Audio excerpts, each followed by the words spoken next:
I'll turn on the audio. That would be that mistake. Hello, everyone. Welcome to Diesel Shot, and welcome Laurence Phillips of Hard Roach Games. We're about to have Hi, Roach ourselves Games. Hello. a lovely chat about a certain color. So, Mm-hmm. Lawrence, hello, welcome to the show.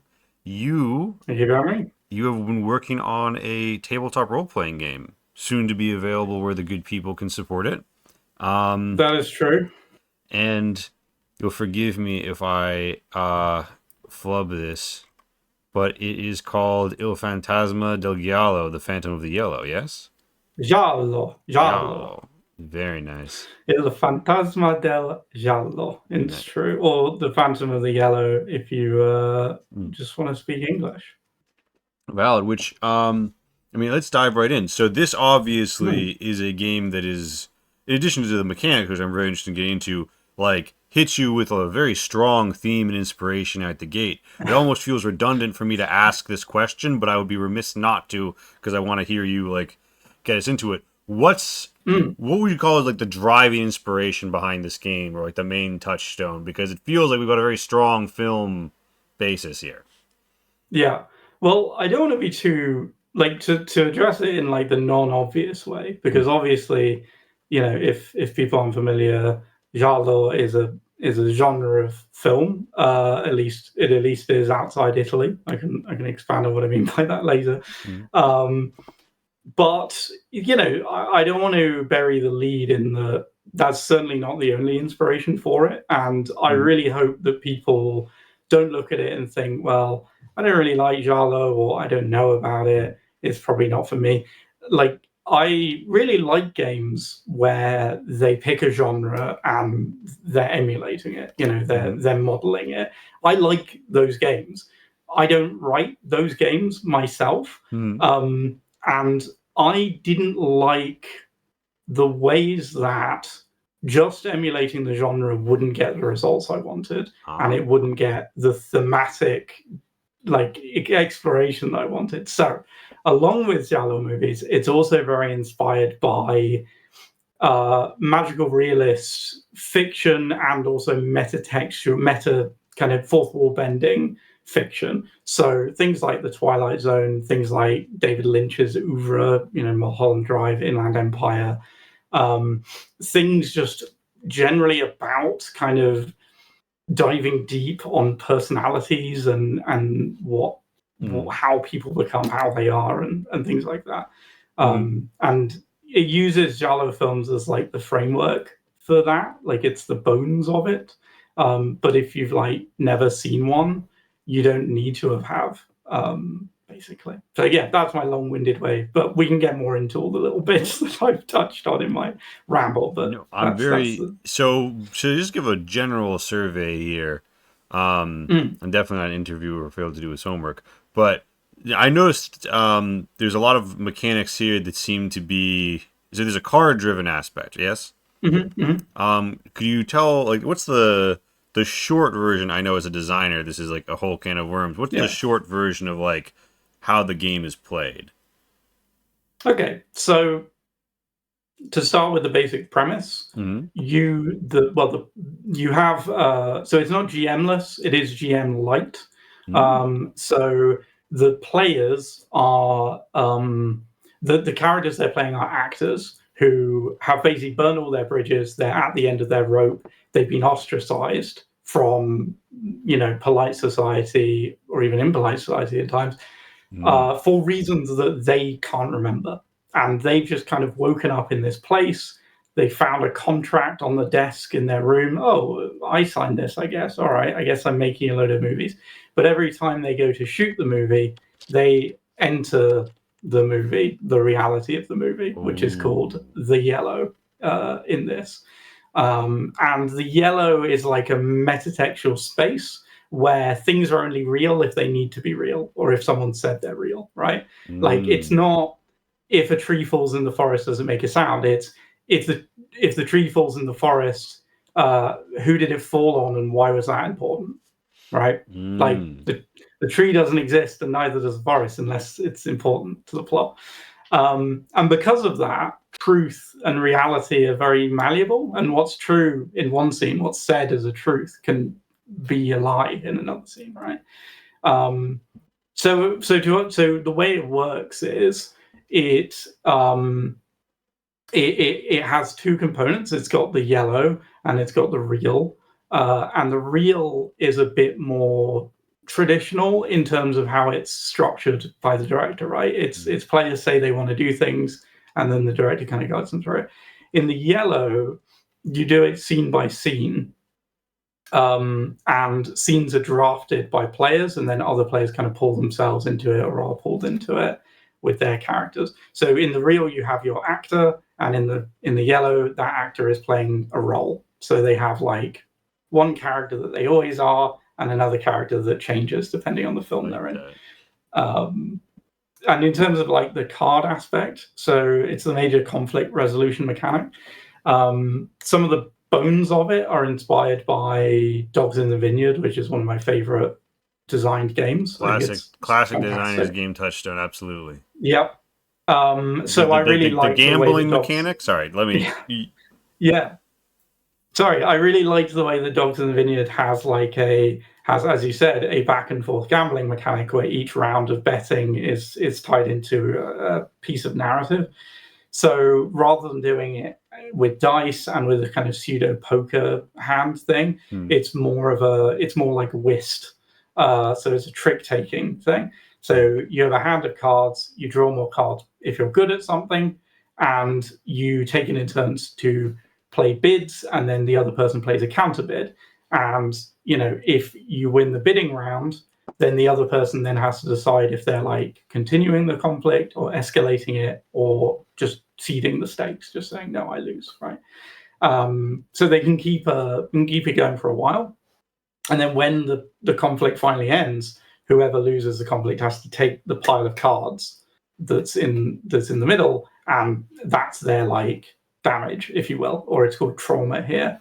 But taking trauma isn't like necessarily a bad thing. It's a thing that has a lot of knock-on effects. But that's kind of how the basic system works. It's a back and forth sort of I'm already loving it. So you have the real world gameplay and the metatextual space gameplay, and how different, like, because it sounds like you probably go through a film, I would guess, conclude it, and then they go on to the next film, in theory. Yeah, well, you probably have like how you want to structure it is kind of up to you. The way the main way I suggest structuring it would be having like a session in the yellow and then a session in the real, and there's a wider mystery going on, and the real also gives you a chance to find out who you are.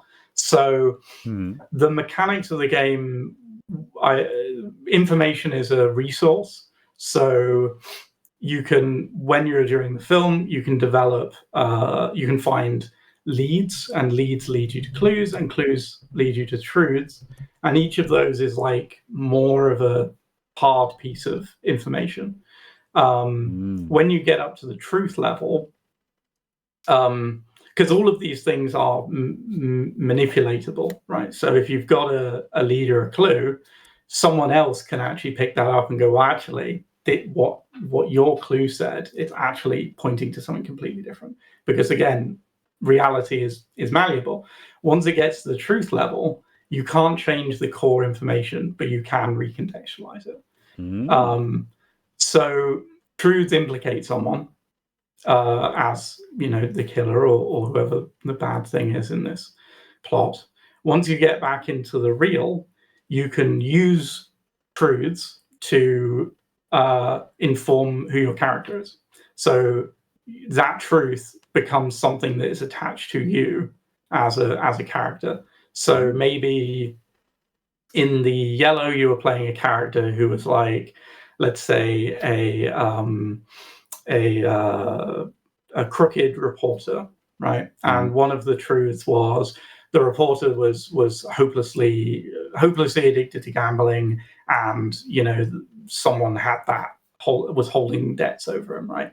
And then you get back into the real, and in order to advance your character, you have to take on a truth.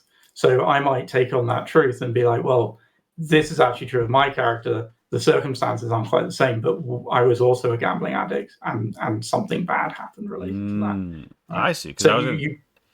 You basically so you basically create the character that you play in the film, and then you get to take from yeah, once you get to the full level, basically as you mm, discover who they are, you've married that aspect with character progression.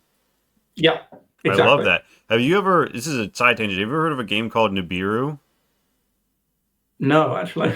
It the setting is supposed to be a bit of a mystery, but you all play amnesiacs, and when you like Mm, are good at something, you create a memory, and you're like, oh, I'm good at it because, and then like so I just thought of it because like the idea of character progression, not knowing who you are, learning who you are, and that's the character progression. It's a tight, very tight Kino, one might say, setup, and it's well, so sorry. you get to. Do you usually get to create? Or rather, how do you envision the usual? Do they make their character, or is it like here's the script, like you're hired to play that role? They make it so, so at the start of the game you'll have an actor, Mm. and you'll pick your archetype, which is the kind of Kind of person you're character gonna that you cast tend to as. be typecast as. Yeah. So they don't refer to specific people, they're just kind of broad character types. And then when you start a film, the part of the group and the director, you'll all talk about your role and the concept of the film as well. So the amount to which the DM and the players, like the players are much freer in this game to have influence over things. The director is there to the GM, the director is there to be a mediator. They're there to say, "Yeah, we're going with that." Right. Mm. So ideally, you'll get your players. I just realized that it's like I just Now I got was like like, a there's little like we got square on face my tracking, face. like target No, acquired. it's my camera. It's auto focusing, and I just realized that that would Lawrence be Phillips in visible the to everyone. crosshairs. Lawrence Phillips in focus. I could There have done we so go. much with that review format. Oh dear, there's been technical issues. I do apologize. Um, yeah, so the you'll come up. We'll go through it. The role is very. You just have broad strokes here. We're not like genning a detailed character, because the idea is we find out who the character is in play. Um, so you're just like, okay, my character is, my character's the Don. That means they're someone who uses their power, who is like, they don't have to be super powerful in society, but what power they have, they use and abuse, right? Hmm. So they could be a parking warden, but they're like a Hmm. real asshole about it, right? um, and then you're like, okay, well, my characters, yeah, let's say they're a parking warden, right? And then we come up with a couple of people they know. So these are just like side characters, like, Hmm. okay, well, he has a sister, okay, he has a friend, right? Yeah. We figure out what does he want, what does he need. Now in Disney films, we want wants and needs because we want them to realize that they don't want their want and they do need their need. Mm. We're doing it so that we can ruin both, and they can realize what they actually needed right before they might have, just right after they ruined it, Yeah. um Because we have a strong and noir influence here, although that I guess yeah. there's a Well, more okay, so textured it's an aspect to dive in it's an on. interesting tangent that I won't get sucked into. But giallo is essentially just a subgenre of neo noir, which was like something that was happening in the 70s, in particular, especially. Um, It's so funny because I but found out about this on a Wikipedia dive a few weeks ago, mm, and have you ever had this sense that like you learn a new word and suddenly it's everywhere? It's like I mhm. learned this exists, and then a couple weeks later, it's like here's a role playing game deeply inspired by. So the interesting thing is, in Italy, if you say giallo, they'll say, "Oh, like Sherlock Holmes. Oh, like Agatha Christie, right? Like whatever." Because in Italy, when people say giallo, they just mean mystery. It's just a mystery story. But it developed into, outside of Italy, into a term for like a specific era of 60s and 70s film. And like, to sum it up real quickly, giallo is their Italian murder-based thrillers / mystery stories. There are way more like weird little genre hallmarks than that. The key thing is that they are focused on being thrilling, right? They're more in the vein of like Hitchcock than like Agatha Christie, and they're focused on real things, even if those things get a bit crazy. So like Suspiria is often said as a giallo. I would disagree. I mean, it's a semantical issue that doesn't really matter, but like I would disagree because it's about magic, right? And like while you can have like a weird kind of psychic lady who gives a grim portent in a giallo, or like maybe the character thinks there's a ghost, right? But ultimately, whatever mystical elements are in a giallo will be at least explainable, like possibly explainable mundanely. Yeah, plausibility is maintained. You never strictly confirm the supernatural. Correct. Yes, exactly. So like I'd call that a key distinction. But yeah, but yes, it is functionally like if you talk, I have talked to Italians about giallo movies, and they're just like, yeah, I mean, we would just call those, the films of Mario Bava, the films of Lucio Fulci, the films of Umberto Lenzi, and Dario Argento. Like they don't really have a genre for it. It's just like, oh, that's just mystery films that came out in the 60s and 70s. Yeah, that's kind of how it was for those directors. Now, you mentioned like, earlier, sorry, continue. Oh, yeah, sorry.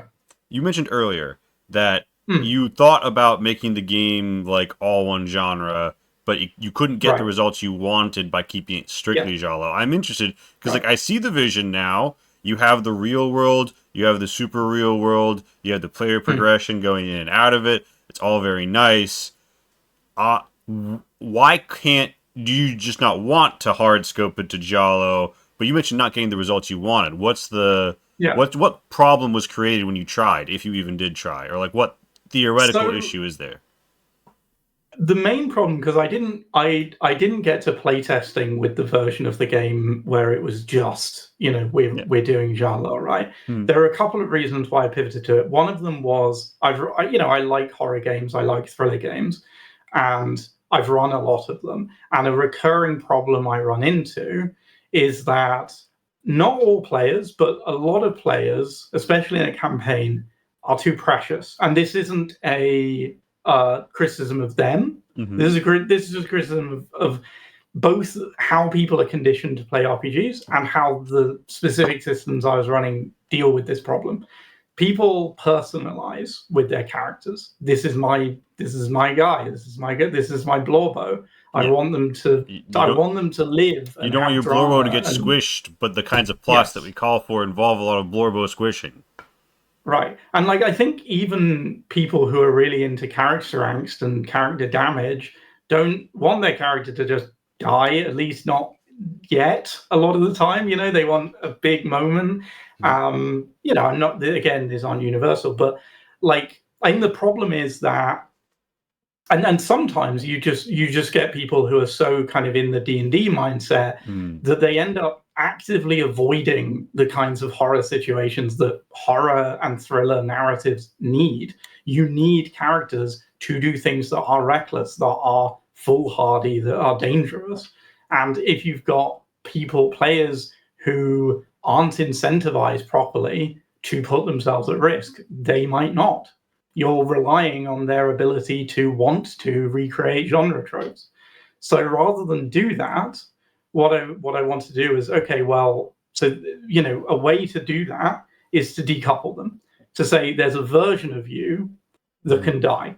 We can just kill them. You'll be back, right? You'll be back in another form. So it's like a temporary character, and it's still connected to your character because the more you're experiencing this, right? And having to go into a pocket reality where you get used, abused, manipulated, lied to, and murdered over and over again is going to have consequences to your real character. And it's also informing your real character. So you're connecting them that way too. So it's not as if you're playing someone completely different, because what you're doing in the film is going to be part of who you are as an actor as well. So, and then the second reason is that I said before that I am not necessarily personally interested in just examining genre tropes and recreating them. I want to explore theme. And I think a really good way of doing that is externalizing the framework that's delivering the themes to an extent. Yeah. You can kind of get players to think about it a bit more when you're not just telling them, okay, this is how this genre works, act in it. You're telling them, like, this is how this genre works, act in it, and now reflect on it as a different character in a different reality. Yeah. It's really good. When I saw Fourth Wall, I was assuming like, because I mean, there's an idea right now, broadly speaking, and this ties back, I would say, to people have been trained by D&D, by other games. They have these preconditions, and as designers, we always have to fight against the reality that like you're swimming upstream in this hobby to get someone to treat your game like anything but what they've had before. And it seems like you got a really elegant piece on it. And fourth wall breaking in general tends to lean a little bit more like tee hee ha ha poke poke in the realm that is most role-playing game references to the idea. So, but this is a really brilliant mirror scenario, and you're doing a lot of elegant heavy lifting with the dual world setup. It feels like it's solving all of your problems, and it sounds like the Giallo situation was just like you wanted to free the director and the players to be like, you're not trying to recreate any particular thing, do what you will, and go for it. And also, your actor may act in many different types of weird, fucked up little films in their career that could fall into all sorts of genres, with or without overt magic, with or without any other constraint of genre that we don't need to feel bound by because we're just making it happen. And also, like, while I'm not telling players, I'm not like mechanically instructing players, but like there'll be guidance on the book on like the general themes and tropes of the genre, and like the mechanics, or I mean they have so far at least in playtesting, guide players towards the behaviors I want to see. So and one of them is like when they I mentioned that when you lose a conflict you get trauma. Mm-hmm. So that trauma has like negative effects for you when you're in the yellow, and it also makes the plot interesting. But also that's your when you're in the yellow, you draw cards from your actor deck, and when you're in the real, you draw them from your trauma deck. So if you want to do stuff in the real, so you're literally loading up your deck. So if I discover I'm the Dawn ticket warden and I want to show up to work where I've been missing for a month to try and get clues about how I am, I want to do things there, I'm now fanning my trauma hand. So really, you're kind of trying to get as fucked up as you can, reach the truth level, and then jack out so that you can go with max trauma into the real with the new truth. That's a really lovely roller coaster you've built there. I noticed you have a lot of credits in your bio, and I was like, every time you mention something, I'm like, this man has built a very elegant solution to a variety of problems. It's the big trick, isn't it? That Civ quote that they play. Sorry. It's the thing that makes me happy in writing games. Like, I love that feeling where you come up with an idea and you're like, oh, that could be really good. Let me just let me just quickly test that out like a few times, like just on my desk, like, it's good. It's exciting. It's fun when you feel like you've got like a little line of dominoes that you've knocked over, right? And you've kind of solved the problems you're trying to solve. Yeah, like something, and like the trauma as well. The more traumatized you get in a film, the more likely you are to get murdered in the film as well. So like it's a push and pull, and like again, getting murdered isn't necessarily a bad thing. Again, it gives you it does in a sense. Sorry, continue. It feels like a platonic ideal because I mentioned it earlier, but Dogs in the Vineyard is like designer's game, right? To the max. And I've done social mechanics inspired by that before, and I've thought a lot about like the possibility space involving with this pushing, but it feels like you've got a really elegant ladder there because the whole experience of play inside the film is an escalation. You talked about incentives earlier, which I know can be a dirty word sometimes in this hobby, but it seems like you've got like a really strong building block in terms of the incentive foundation where you don't tell them how to escalate or get fucked up, but escalating and getting fucked up is obviously desirable. Right. Well, like I actually wasn't aware that like people thought negatively of the word incentive. I'm curious as to the reasons they might have. There's Um, arguments about like is a game about like is D&D about getting XP and gold because that's like what levels you up, or is adding a mechanic that like oh, incent that one, right? The kind of system, do systems matter kind of thing. Yeah, and there's like a subset of the system matter of how do you build incentive, or like one of the things. There's something I used to be really in favor of and turned against. This is a game design point. People can feel however they like about it. I think there's merit either way. But there's some systems with like, basically an XP numeral that grows, right? And then you Hmm. spend that on something, or you hit a level up. And there are some Yep. systems which traditionally do like like if for really good role play you can award an extra XP point. And I saw Hmm. someone I used to be kind of in favor of it until I saw someone describe it as, I'm not here to grade community theater. I'm here to run a role playing game. And I was like, damn, you got a good point. I ultimately also like, in many ways, unless it's like built into the game on some level, which it sounds like it would work really well here. If you have one character who gets a truth out of a film and another who doesn't, it doesn't feel like it's the end Hmm. of the world. That's just how that film went. You know what I mean? Right. Um, but in other games, like if it's a game very substantively about standing in the line and like being the right level to hit the enemy, a Hmm. variable XP between player characters, I tend to axe that. Yeah, I mean, I think it's. But I mean, people have a lot of different design philosophies. Of My course. philosophy on this is a system is designed. What's the exact phrase? There's like a particular phrase where A it's system like is what it does. what a system does is what it's designed for, right? Mm-hmm. Like, and when it comes to and like I think the problem is, right, I don't want to give credit to systems for people being cool, right? Like just the people being cool. Like, Yeah. yeah, I've played D&D games that ruled and had like really good role playing and people got really into it and got a lot out of it, Mm. but they didn't use the mechanics to do it. So I'm not praising D&D, I'm just praising this group of people, which is fine. That's Yeah, fine. and it's an And like important I think distinction. people take it a bit personally where they're like, well, my group does really good role playing with D&D, Yeah. and D. And I'm like, well, you We do, we you believe know, you. Your group does yeah, great. like you do. I'm sure you do. But like, what about D&D is helping you do that? And Yeah, if the answer is nothing, that's also fine. Like, this isn't about what games should be or need to be. Like, exactly. Simply a it's reflection of what they fine. are and what they can be. Yeah. Like, I think incentives are not just important, they're unavoidable, right? It's like when people say like, oh well, this thing isn't political. It's like it is because it exists, thus it's political. So a Yeah. system exists, thus it is built with incentives because there are things that players will want to do Mm. and things that players will not want to do. It's not like if you're a designer, you build incentives because this is the entire thing. This like I Mm. can't. I like that particular element of it. I can't really disagree with enough. Like the idea Mm. that you shouldn't think that way because it's the entire. It's all you're doing. That's game design. That's the entirety of it. Yeah, there's this because even when you, because like as someone who leans very simulation toy box, Mm. even I, in my like creating some mega list of gear or whatever, like there's incentives there. Yeah, There's absolutely. inherent series of slides and ladders and mechanisms that may inform how someone acts, even if they don't interact with it, but are just aware it exists.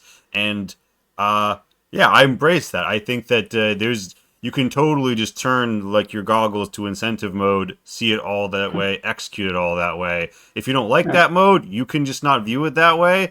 But I do think that is a played reality, and it sounds like you've yeah. got a lot of experience running these horror thrillers, and I would love to talk more about like just horror games that you like, and also like how you've built the yellow to like improve off that, because it sounds like this is a very much a rendition game. Like you've run games like this, you had experience Mm. with them, you built up this model. You didn't even take it to playtesting when it was just the yellow, because you already knew like, nah, I got to do Mm. this.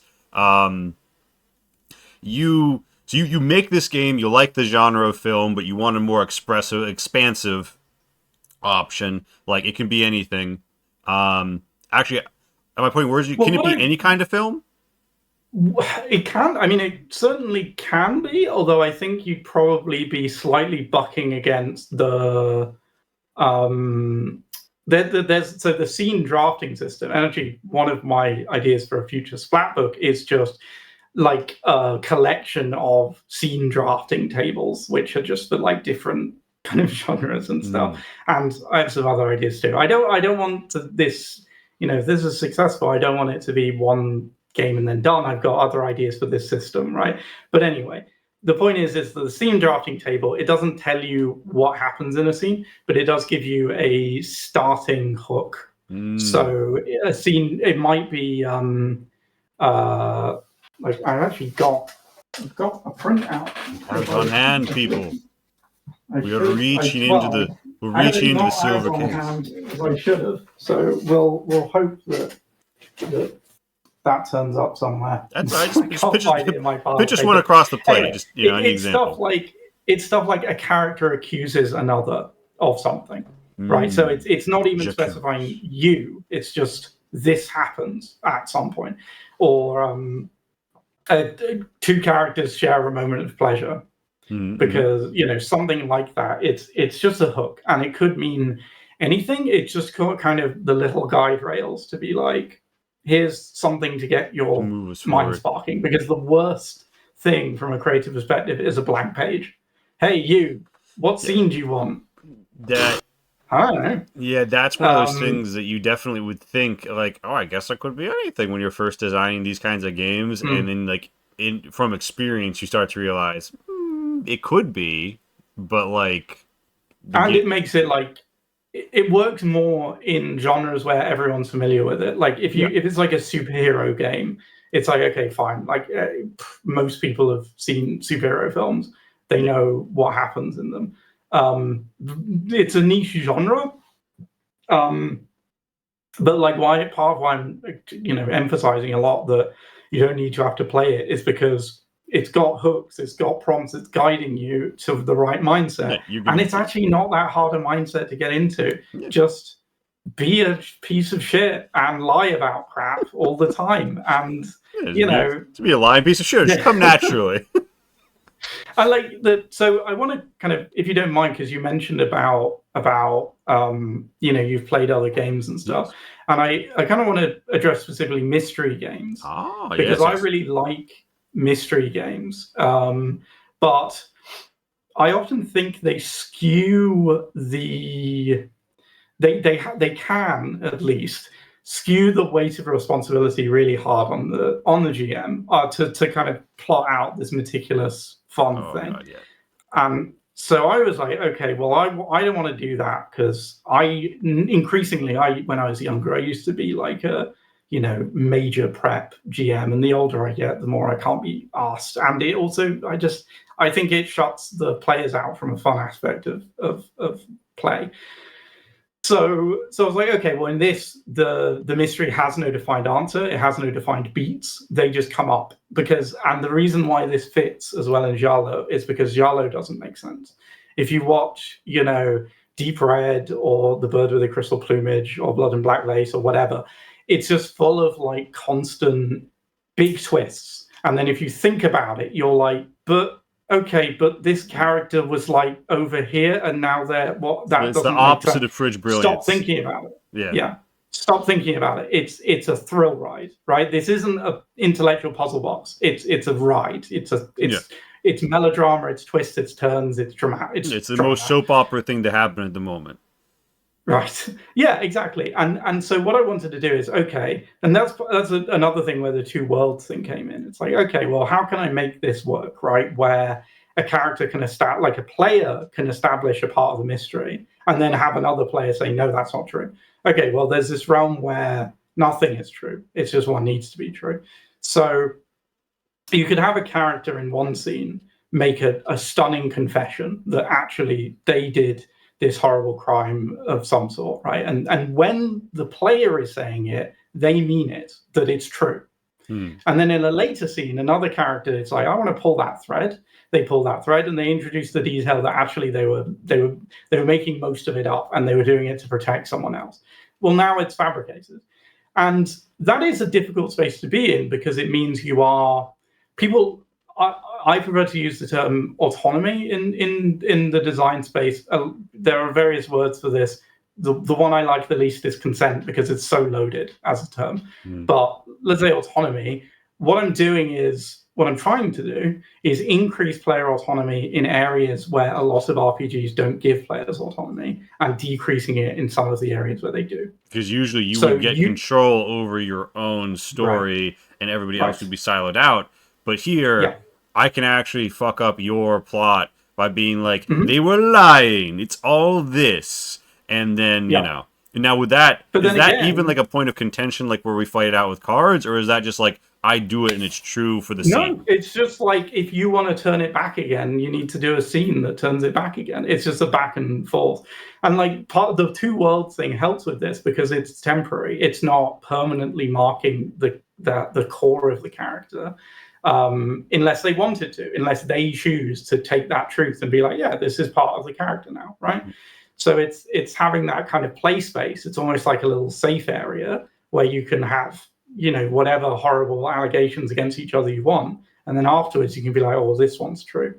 And like, because like I want to, so players have more autonomy over what other characters are in that sense.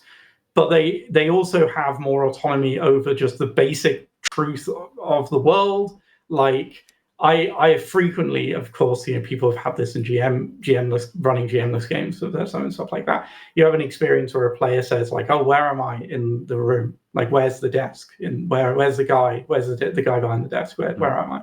And I say, "Well, you tell me, where are you? Where's the guy behind the desk?" Right? And like, I love that moment, because sometimes you get players who aren't used to that. Some players are super used to it, because there are plenty of games that do that. But like, some players aren't used to it, and they go, oh yeah, okay, yeah, he's here. And then once you start getting players in that mindset, you can just let them go, right? And you make it clear to them that if they have an idea, say it. As the director, you can say, no, I don't like that. Like, maybe this. And then you just, like, the director's there to pace and to have the final word. So if someone says something completely off the wall, you can be like, we're not doing that. And if if the back and forth over what's happening in the room is going on too long and dragging the session, you're just like, okay, stop talking, we're doing this. And now we move on. This brings up a question. Is there a canonical, in-universe Giallo explanation of who or what the director is? Or is that up to every game? Because that's up to the campaign you're running, I think. Yeah, because it sounds like you have a very free. It's not like one of the. I mean, okay, I have nothing against any game which has like a set progression, but it sounds to me like you're gonna set up your own game of this, and like if I decide the director is literally like some like deity or demon or like secret organization, that's just literally true, and that's who I'm playing. Or we never establish it, or it only means as much as we decide to allude to, and that's just fine. Or it just develops, right? Because like I've got, you know, there's a section of the book that'll basically be like a range of different prompts to be like, what is happening here? Why are you stuck here? Because like the actors can't leave, and why and how they can't leave is kind of up to you. Like I like the idea that, you know, they try and take the train out of town, and the rail union's on strike. They try and drive and the roads are closed. They try and walk, they get lost in the fog, and they just end up back where they started, right? It's plausible. It's all plausible, but it's weird. And then like, so I'm like, okay, well, if you want to build, because I want to build a mystery in the real as well. Why are we here? What's keeping us here? Why, you know, what's going on? And, you know, if you want that to be, I don't know, like a Cthulhu mythos entity, here you go. If you want it to be aliens, here you go. Purgatory, hell, there you go. Like, just what part of what you're doing in the real is investigating that, right? And that you're building that narrative together as well. So, yeah. It sounds like you've got a lot of freedom within the mechanical premise, which I love.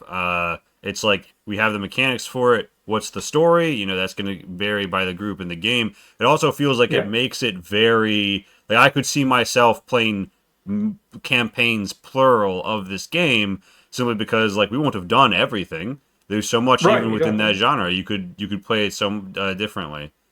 It Yeah, feels. and yeah, sorry. Do Oh, you sorry. I was feel just it? going to say, the things you're to realize is like the bulk of the mechanics are based on building your characters. Like, who are they? Why did they do this? What damage have they got? What mistakes did they make? And like, I think that if your book is like, oh, this is like super character focused, but then like a huge amount of your book is like a setting, it's like this isn't this isn't useless and it might be interesting and cool, but like surely if your game is character focused, you it could probably be shorter, right? Like that's why there's so little kind of, it'll have rough setting guidance information, Mhm. but it's not the focus, right? And the setting exists to build your character, so why would I dictate that to you if I'm making you free to build your It character? does. It strikes me like there's gonna be a lot of theme like dripping off of it and like give you the idea. And I feel that feels very, Yeah, from my limited understanding, it feels very giallo. You get in with a yeah. vibe. You're gonna like you're gonna read things and be like, confronted by it and be like, whoa. But ultimately, it's not gonna give you the answers. And Right. it feels like you've got great unity of there for theme when you're reading through. I don't know if you're familiar with it, but there is like some ancient role playing game from ye olde Britain or something, and Kevin Crawford made a Wolves of God pretending to be like it's written from the perspective of like a monk writing a role Hmm. playing game. And when I think of games that drip with theme, it's like that's the extreme end. That's like we're role playing Betty Yeah. while we write the script. Yeah. And then there's like the far end of like a super clinical ash can of like sometimes when I'm writing games like at the earliest stage, I just like it's a list of mechanics basically. Hmm. And it sounds like you exist in the borderland towards the story side without giving any concrete like, hey, here's what's true. And I just, yeah, I love games that have a really strong sense of theme. I love games that are yeah. making some kind of clear point. Um, I just like doing that. Thanks for the follow, Robostar. Oh, press button to prepare for movie shooting. Hold on, Lawrence. Lawrence, you've been dragged into the other realm, Lawrence. The realm of film is Hello. taken. Has taken I him. didn't. He's I back. not meant to. What I definitely said it to like don't power off or anything, camera. what But I new mean, truth have you it's a good established from the yellow? it's a good trial run because I'm going to be using this camera to stream my wedding. So That it would um, be good to give that one a test run. Yes. Also, hi Robostar yeah. Hunter, and you're right. Lawrence was in the yellow. Um, I got sucked in. Yeah, sorry. Like I really like games that have that really strong sense of theme. So yep. the reason why I wanted to make it about Jarlaw is not because it's not just because I really like Jarlaw movies. It's because Jarlaw movies have a load of themes that I think would be really interesting to explore. Um, they also have and this isn't something I really like how Lovecraft-esque dealt with like material that has like kind of crappy like regressive elements to it, where they Mm-hmm. just would just like flat out, yeah, it does. Here, let's talk about it. Obviously, like Giallo movies have like a whole load of stuff like that, and the most obvious being that they're generally really misogynistic. That's not something that I want to encourage people to do unless they want to. I wouldn't want to, but Yeah. like I'm so I want to talk about that. But yeah, like genre movies, like for all their flaws, have this kind of nihilistic humanism to them. This kind of sense of rejection of like a postmodernist rejection of traditional views of like reality and morality.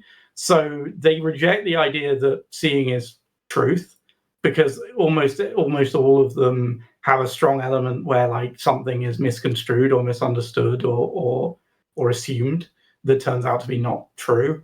They're not big on morality because the killers, they're not usually evil. They're actually usually people who have suffered a trauma, which isn't typically people who have suffered a trauma in real life are not necessarily inclined to Yeah. be murderers.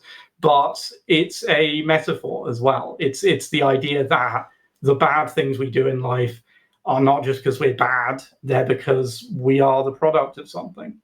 And I think that's a valuable idea, and that's kind of what I want to get to, because, like, yeah, you're playing a piece of shit, but in the Kickstarter, the text, it says not necessarily an unsympathetic piece of shit, right? Like, you're not just a bad person because you're bad. You're bad because some things have happened to you. It doesn't justify it. It just explains it, and I like that. And I think that's valuable. It's certainly some of the valuable realizations of my own life have been not exactly positive. Yeah, and I think that the more I hear about it, the more I'm like, yeah, it would be harder to run a campaign like this strictly in one world where all the negative outcomes are kind of like on your character you've melded to. And I will ask, so there's a stereotype that Kickstarter games and indie games in general are like one-shot fodder, like one and done inherently. And the more you talk, the more I'm like, this strikes me as a campaign game, even if it's a short campaign game. Yeah, like one of the barriers with playtesting recently, which I'm going to be hopefully dealing with as soon as I can, is that especially if it's your first Kickstarter, getting a campaign playtest going is tough. And I have in-person groups, friends and stuff, but also we can only meet like once a month or something, and that's a pretty slow rate of playtesting. So certainly the campaign mechanics need a lot more playtesting.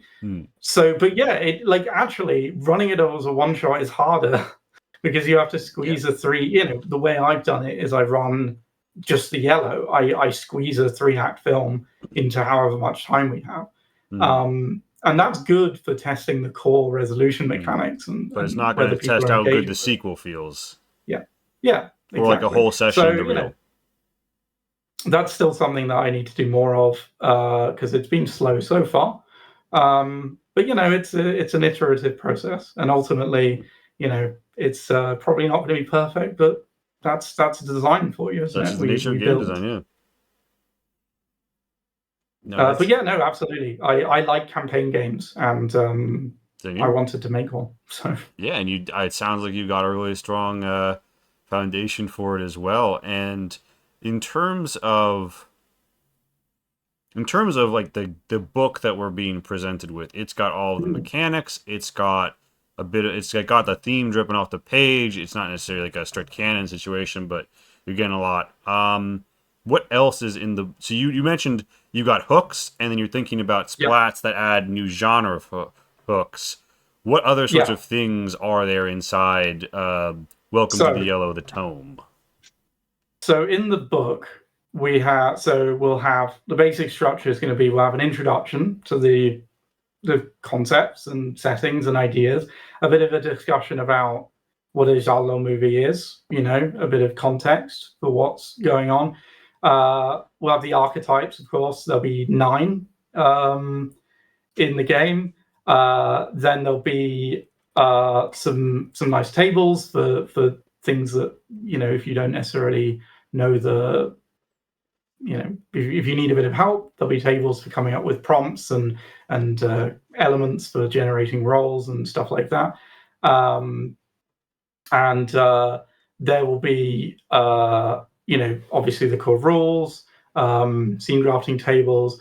There'll be a director's section with guidance on how the director should be engaging with people, how they should talk to people, how they should encourage people if needed, and ideas for prompts, ideas for what might be happening, in the wider campaign story, and then like in an appendix, like a discussion of like Giallo movies and misogyny, queerphobia, and the violence, like just a little discussion of the different ideas, because I just don't want to leave them. I don't want to leave them just unsaid, and thus kind of here's all these cool endorsed. movies. I have nothing to say about all of this. Which yeah, and like I do think it's an interesting discussion that merits a bit of like historical context sometimes. So I'm really interested in like queer history in films, being by man myself and stuff. And I think what's interesting is that especially in the 70s, we started to see, and in the 60s, but we started to see an increase in introduction of queer characters and queer themes again after they'd been, literally banned from media in prior periods. And what's interesting though is that, of course, if an Italian director was like, okay, well, I'll put this like openly gay character who rules in the plot, the Catholic Church would be protesting outside every screening, right? Mm-hmm. So what they did is they kind of used it as like a element of like the sleazy element, right? They were like, okay, it's a bit sleazy, it's a bit, we're not presenting it super they positively. read it negatively, and so they're like, ah, yes, I too agree that it is negative to be gay, and so they kind of slide by. Yeah, exactly. And the thing is I think a lot of, because some of these like directors and writers were queer themselves. I think it's a way of getting queer themes into a story, queer characters even into a story, because that's maybe the only way, or not the only way, but at least the way it could be done in a somewhat mainstream sense. Like I really love the film Dog Day Afternoon, which is a spectacular film. I think it's hard to say that it's a positive depiction of like a queer relationship, but it is a really human depiction of a queer relationship. You can imagine this relationship actually existing, right? And like you look at like in the film Deep Red, there's a character who's like a traumatized young pianist who, it's revealed that he's gay, and the main character finds him in a rent boy's apartment, prostitute's apartment, and he's like, I'm a now I'm an F word, right? But the interesting thing is that the main character doesn't care really. He's just like, yeah, okay, whatever, I'm trying to investigate this mystery. And he's kind of a red herring in the plot, and he ends up just being okay. He's just like a traumatized guy as well. And like that's interesting. It's not presented in like a wholesome way, but it is presented in a real way. And I really believe, and this isn't, again, I don't make statements about what games should be. Games should be whatever people want them to be and desire in a game. For me, I'm not big into the like wholesome queer trend of games. They're good. I'm not saying they're bad. I just need to clarify that really. I feel you. Like I'm not personally into like thirsty sword lesbians and things like that. It's not because for me, I like the dirty edges of humanity, and I like thinking. I don't like. And I need to phrase this really carefully to make it sound like to not make it sound like I'm saying that these games are harmful. They're absolutely not. In fact, they're incredibly empowering for so many people. But I like games that really plumb how people can be crap. And I don't think there's any marginalized status that can prevent you being crap on an interpersonal level.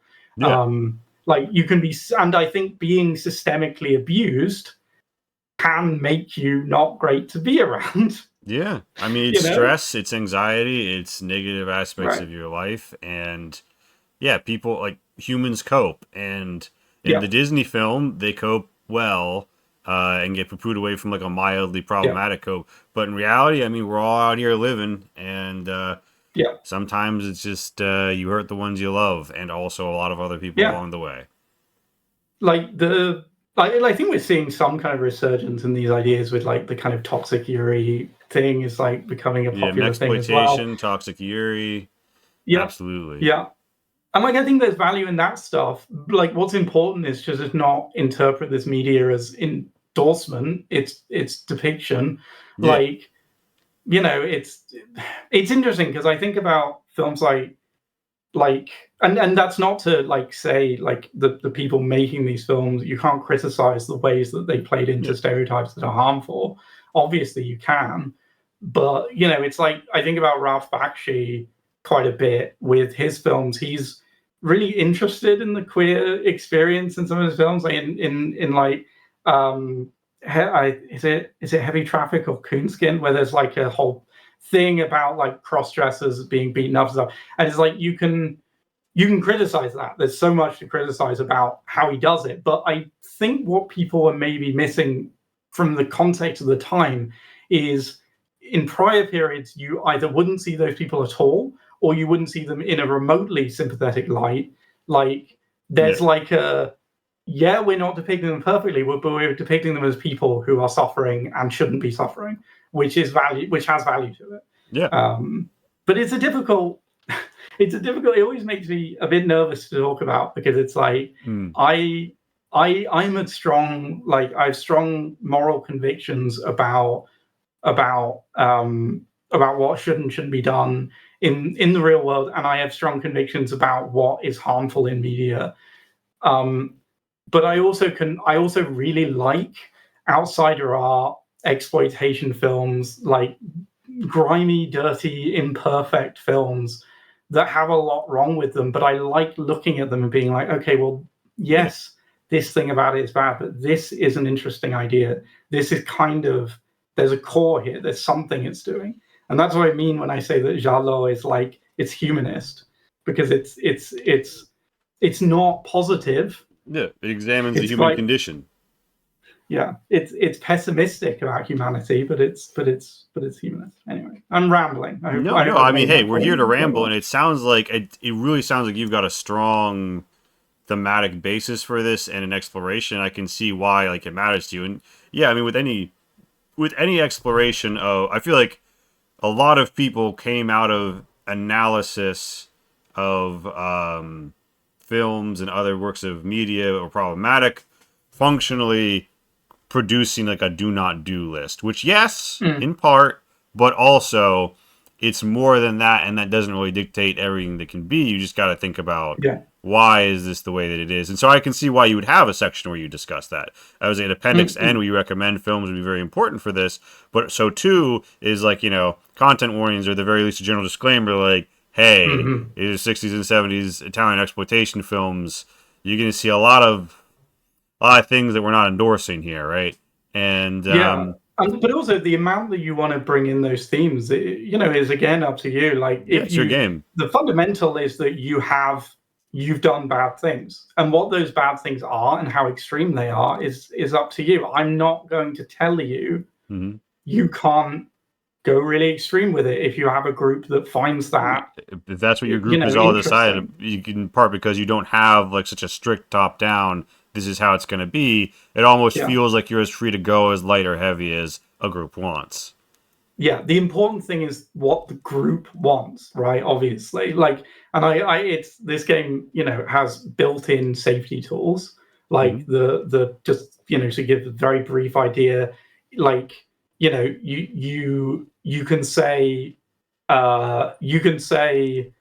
we're off script if you're like okay with something, but you're not enjoying how it's being presented or how it's the detail, the manner of it, and kind of take over a bit and guide it in a slightly different direction. And then there's like age rating, which is like there'll be a guidance on like different age ratings, what levels you want to include, what kind of severity of stuff you want to include. And if you feel like people are pushing that, you say like, remember the age rating. We don't want to, we're making a 15 here. We don't want to push it into an 18, right? Which just means like, sorry, I got them wrong. I got them wrong way around in the end. But yeah, the 18 one, that would be the age rating would be like severity, extremeness, and then like off script is like this shouldn't be here. We need to cut this out, right? Like I'm taking it somewhere else. Yeah, I like that you have like these in-universe phrases and that like, there's a safety tools like built in like a level down. By a level down, I mean like further towards the game's core. Whereas like, in the boxes behind me, Change Stars, we have like a description of what lines and veils are, but there's not really a mechanical closeness to the themes and system. We just like, here are the safety tools we recommend.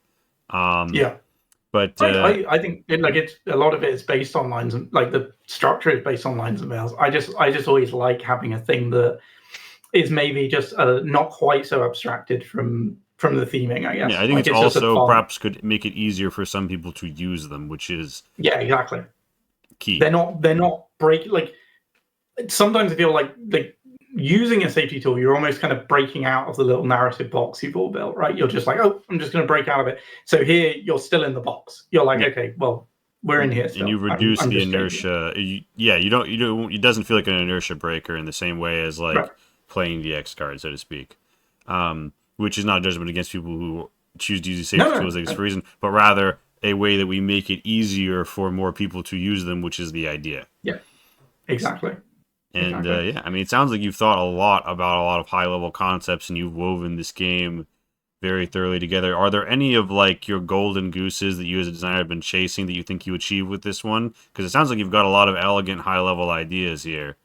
I guess it's the Are there any other mystery, things to I like guess the low prep talk about? mystery, right? Oh, I've got a like a, I guess yeah, I'd say like the kind of custom, the kind of yeah, the no prep mystery is a big one. Like I've that's something I've been thinking about for a while. Another one is I really like the archetypes. They kind of have like powers, and those powers are just based on like genre tropes. They're literally called tropes. Mm-hmm. So um, I think that's a fun way to sorry Mm-hmm. to get players to play up to their character type without just telling them to do it. It's just like here's an ability that you can use, and it plays into your trope really well. And that's not like I wouldn't say that's like a challenging design thing. That's something plenty of games have done. I just like doing it. Yeah. Like so, it's probably not the right answer to the question. The no prep mystery is, but I just want to call that out as a thing I love writing and doing. Like one of the crook tropes is called "the gun will be there." Most of the Mm-hmm. trope names are lines from films, and the gun will be there is it's a crook trope. When you invoke it, your character can just reach behind something like a desk or a bookcase or a toilet bowl, a toilet Mm-hmm. cistern perhaps, and there'll be a snub nose 38 special revolver taped to it with 5 shots, and like that you can only do that once per film, but it's just like it's like it's using a bit of you know it's like, oh yeah, it's there. It was prepared there earlier. Like you taped it there, or one of your friends did. One of your crooked friends did. Yeah. So like, it's a lot of stuff like that, like little reality manipulations that are just thematic. And one of the things you can do in character advancement is you can unlock them in the real world. So Ooh. you could do that in reality as well. But the more you do this, the more reality is going to start going weird. So as you Oh. get more So this, progression, reality becomes more and more So is manipulable. there almost like a campaign mechanic for the progression of like real Yeah, world stability? yeah, Oh, it's very exciting. I can see why you'd yeah. even want to test that, but oh wow, Yes, yeah. exactly. This is a very full game that you've made here, I feel. It's like Yeah, it's I like hope it's so. like I mean, it's that golden zone of like just enough limit on the roof that it's not, why don't I just play this instead? But just a high enough floor that it's like you can absolutely get the theme and like the mechanics are all coming together. Very nice whirlpool mhm. you have in the middle here. Yeah, I mean, my hope is that, I know it's always a lot to learn a new system, and, it's harder even when it's like not using a system like a kind of baseline for skeleton that a lot of games use, like a dice pool system or a roller die, whatever it is. Mm, And really, the explaining rules to someone, especially if they're not anchored to another set of system ideas, is always going to be confusing for people. So the real test is whether people pick it up quickly.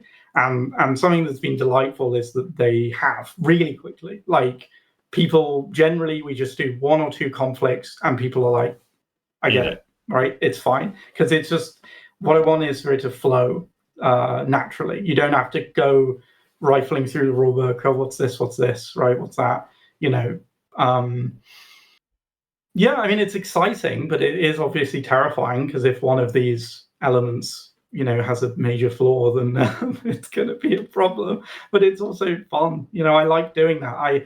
I have written games that are based on existing systems, and I enjoy doing that. But a lot of the time, I feel like I don't know. I feel like I'm repainting a car, rather than building one. And I like building Yes. them. No, I'm the There's no- same way on the car builder. The game design mechanics workshop. It'll be us. we'll ride right on the copyright edge, living dangerously, the raw It's edge just of cool. humanity and IP infringement. I just love thinking about, okay, this idea, this human behavior, this theme.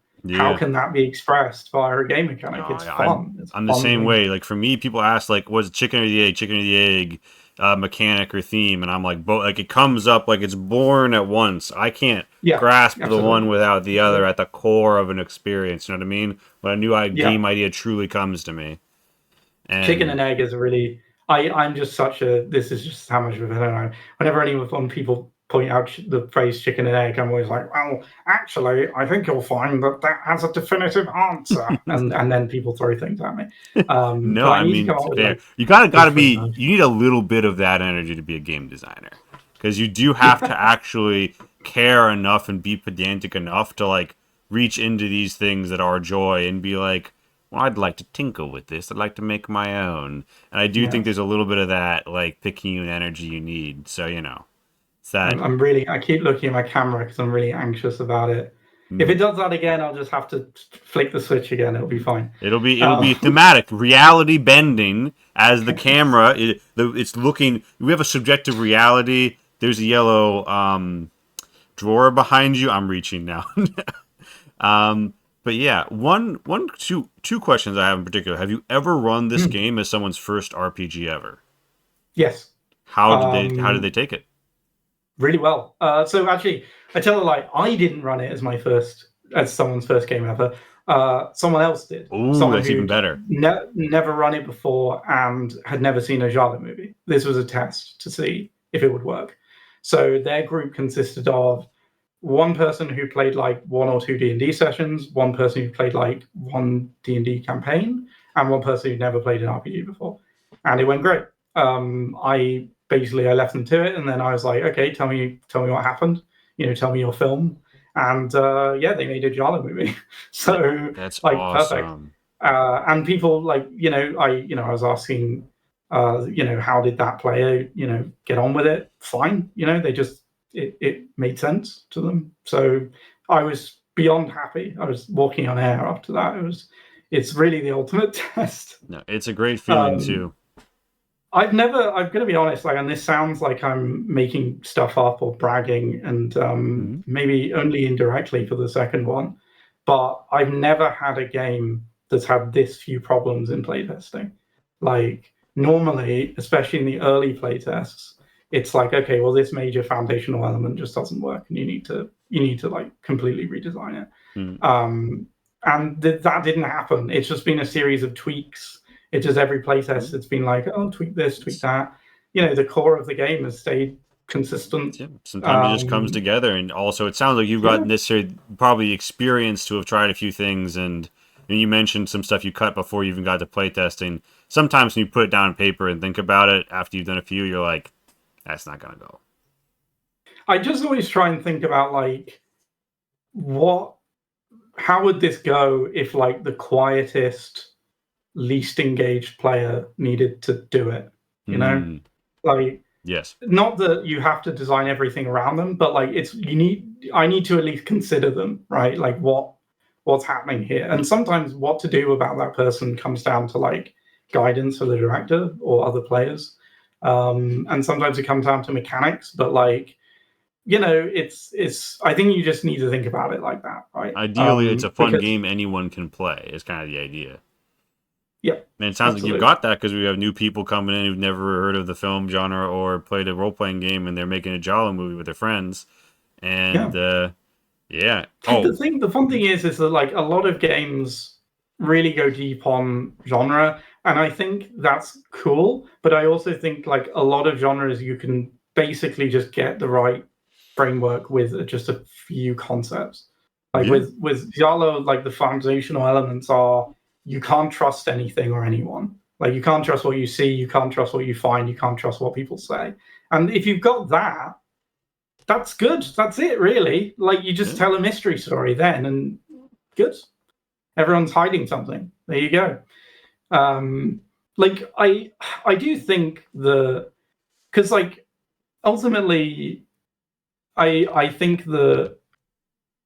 there are genre-focused games that I don't like so much. I'm not going to name any because I'm Yeah. not going to do that. There are ones I don't like so much, and the ones I don't like so much are way too, for my opinion, they're way too invested in recreating the nuts and bolts.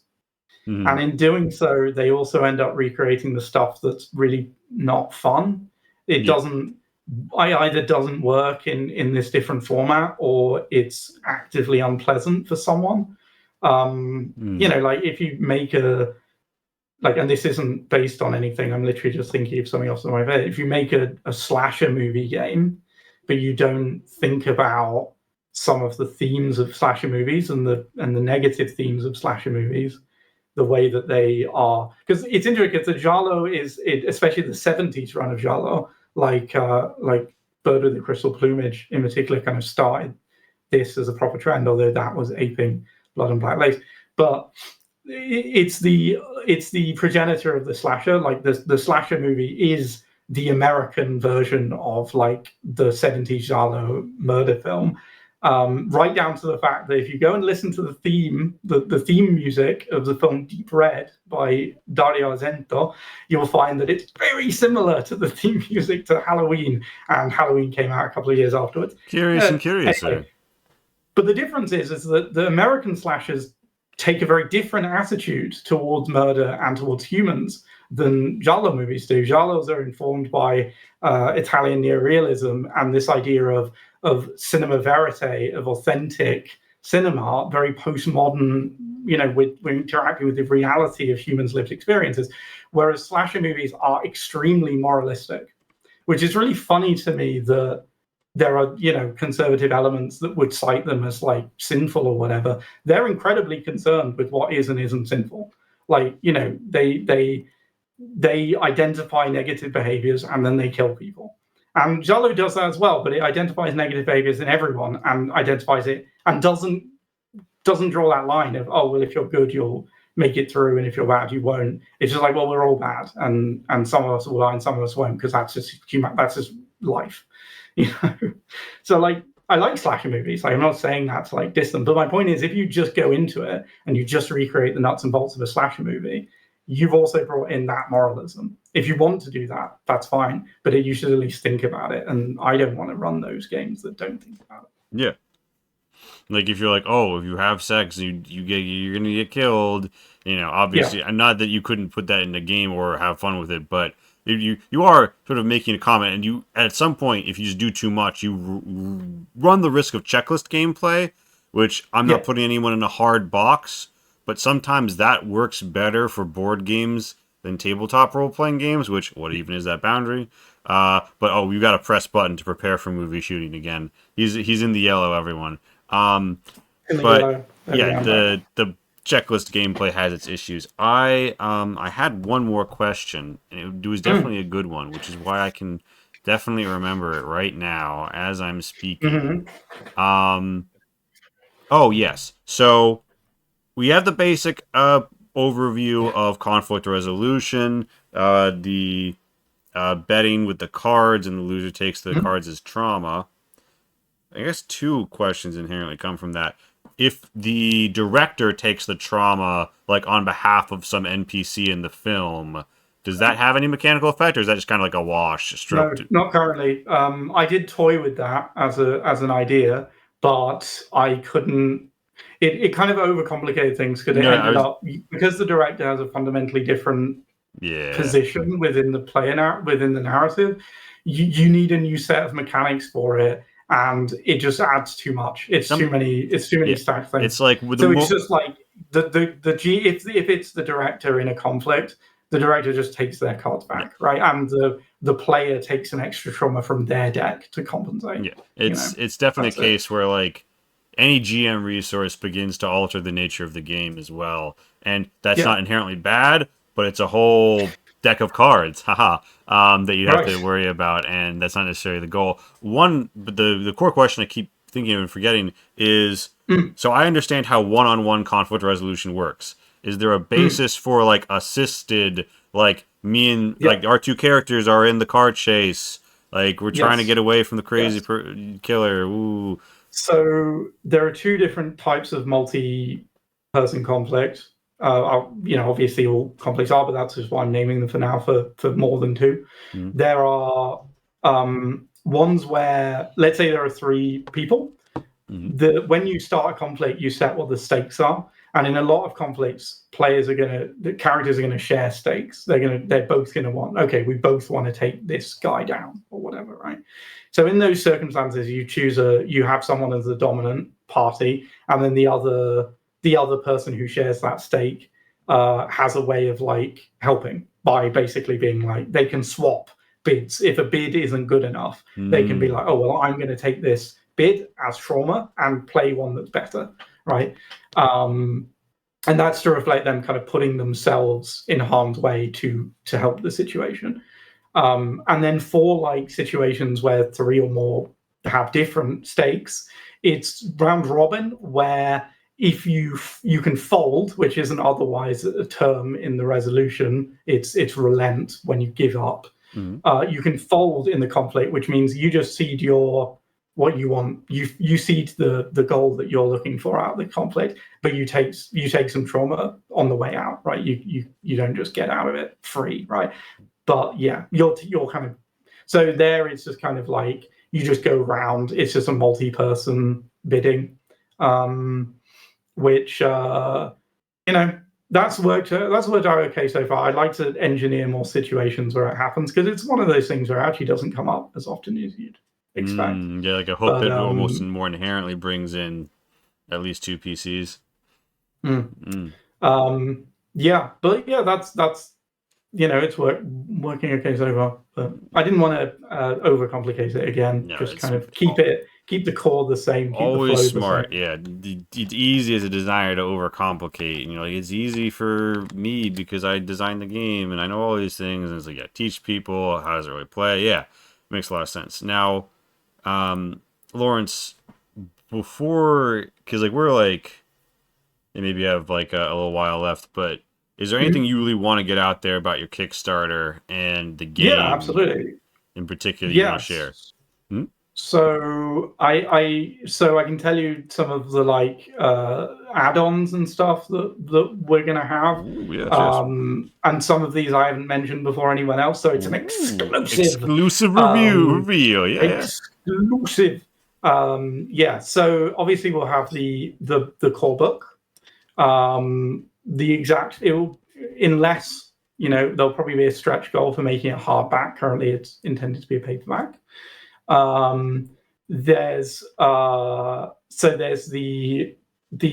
soundtrack, which has been composed by my lovely friend who is a synth artist who's composing a full soundtrack. So that will be a digital extra, downloadable extra for setting the mood in your games. And I do have a sample track that I'm sure you'll hear soon enough if you follow me on Bluesky. And there'll also be 2 lines of STL files for printable miniatures. Now, this is not a miniature game, right? Like it's a narrativist game. I'm doing them simply because I can, because the art is 3D rendered. I'm doing it. That's basically how this game is happening, is I resolved to just do everything. So there'll be 2 lines of STLs. There'll be a line of decorative busts, which can be printed in either resin or filament that you can have on your shelf and paint. And there'll be one for each of the archetypes and one for the killer. And then there'll be a line of 28mm miniatures to be used in whatever pulp game you want, with, again, the 9 archetypes and the killer. And perhaps some variants as Kickstarter goals. I still need to work that out. So pending. And then there'll be add-ons for community copies if you want to get a PDF that can be given away on itch, or a book, physical book that can be given to a library. And there'll be some super fancy special rebound editions that'll be more expensive, but also real fancy. Creative Quest, who did some fancy rebindings for Solma Pit for some of their games, will be doing them. There'll be like a mid-tier one, and then like a real expensive one for you sickos.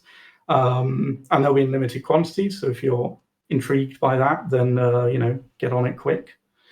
Yeah, and that's about it. So other than we're keeping it simple for this. This is I've been involved in Kickstarter before. This is the first one I'm running myself. So keeping it simple. The book is the only physical item, so I'm not worried about. I'm no more worried. I'm not too worried about all the logistics of having to shuffle Physical so to speak, rewards are always a bugbear, multiple yeah. things. So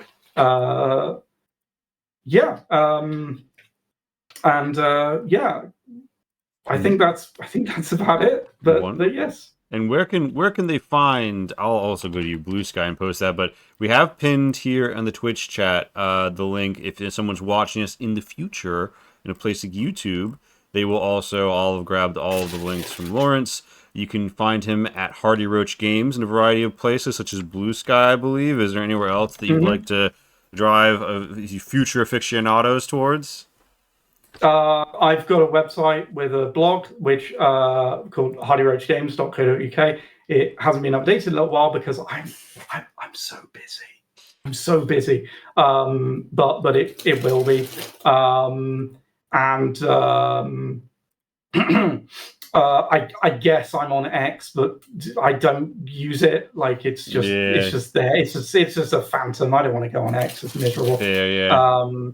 I've got an itch, which should be Hardy Roach. I think. I think I just followed it earlier today. So that I wrote like 8 years ago. But Hardy Roach Games, hardyroachgames.itch.io. We have the link in chat that will also be in the description. Yeah. And there's a mailing list. If you'll find it on the website or there's a link to it at the bottom of the pre-launch Kickstarter pre-launch as well. So if you go there, if you sign up to the mailing list, you'll get like a monthly update on how things are going. I don't want to bombard your inbox, so it'll just be monthly. Yeah, I think that's about it. It sounds great. Well, Laurence, it's been a pleasure, and I encourage everyone to go check him out. And this will be up on the good site of the U of the Tube soon. But we're going to raid Zanchito, and we'll see you on the Flip Dreamers. So please do follow us on the socials, and look forward to more. Bye, everyone. Bye. And there's a couple seconds delay, and I'm gonna wave my head, and I'm hitting raid now. Probably